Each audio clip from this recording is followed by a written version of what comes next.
های، چطورین بچه ها؟ خوش اومدیم به یه ویدیو دیگه با من. و الان میخوایم یه ویدیو از کل روز من داشته باشیم. من دیشب دیر خوابیدم، ساعت 12 بلند شدم، الان ساعت 1:30. آقا من لباسم عوض کردم، میدونم چروکه، دقت نکنید. یه رژ لب نارنجی هم زده بودم اول ویدیو، الان با این ست شده نایس. الان میخوایم صبحونه درست کنیم. قرار اوتمیل درست کنیم. بچه‌ها این موهامم به خدا حالتش اینطوریه، حتی به خاطر اینکه نبینید با این گیره بستمش، ولی خب گفتم که راحت باشم دیگه باهاتون. اینا حالتش اینجوریه واقعا. هر چند قاشق ماست که دوست دارید بریزید برای خودتون. حالا نوبت میرسه به جام. میتونید شیره انگور یا عسل هم بریزید. اینو میذاریم اینور. حالا نیاز داریم به میوه. بچه من اکثرا یه دونه موز نمیزنم، نصف موزو میزنم، ولی الان چون هم واقعا گشنمه و ساعت تقریبا 2 شد دیگه و من فست بودم تا الان، بعد بدین دلیل همه موزو میزنم چون هم گشنمه، هم باید تا ساعت 5 اینا دووم بیارم چون که زبان باید بخونم، بعدم باید برم امتحان بدم. موزم هم قشنگ خورد میکنم که تو همه جای اوتمیلم باشه.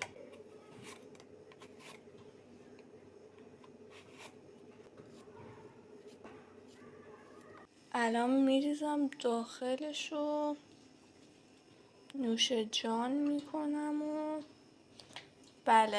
بله. خب این دستگاه قهوه سازمونه از مارک زیگما. قهوه خوب بگیرید، هر چی درست کنید خوبه. بعد وقتی که اینجوری میکنید نباید زیاد فشار بدید. بعد خطش هم باید قشنگ صاف باشه، کج نباید باشه.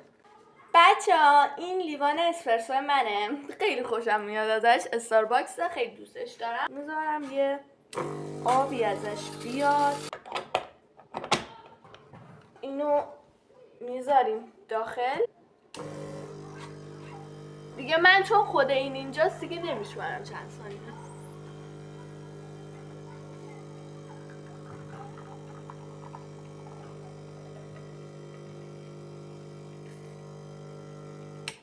بس تقریبا بس. این رو میذاریم داخل این، یه زاویه بهش میدیم، نه خیلی بالا نه خیلی پایین. بالا بیارید کف میکنه، ما کف نمیخوایم، ما فوم میخوایم.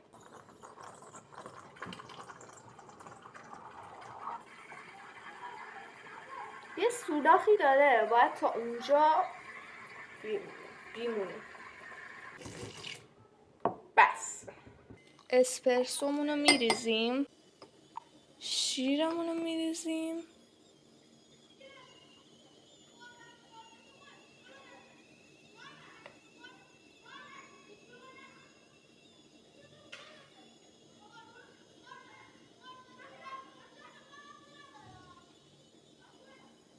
اینم از صبحونه من. بفرمایین.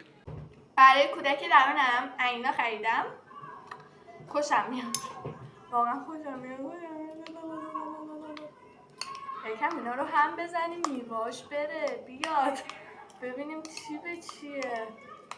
خب تست کنیم با هم دیگه، با اینکه من همش میخورم.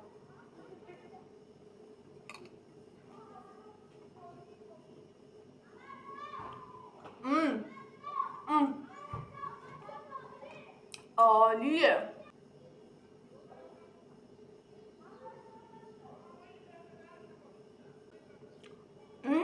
عالیه، 10 از 10. من فقط 3 ساعت داشتم فومشو میخوردم، مگه تموم میشد؟ بچه من حتما نمیدونم یه عادت بده یا خوب، قطعا بده، باید با غذام که دارم میخورم فیلم ببینم. الان دیگه من برم فیلمم ببینم، میام پیشتون.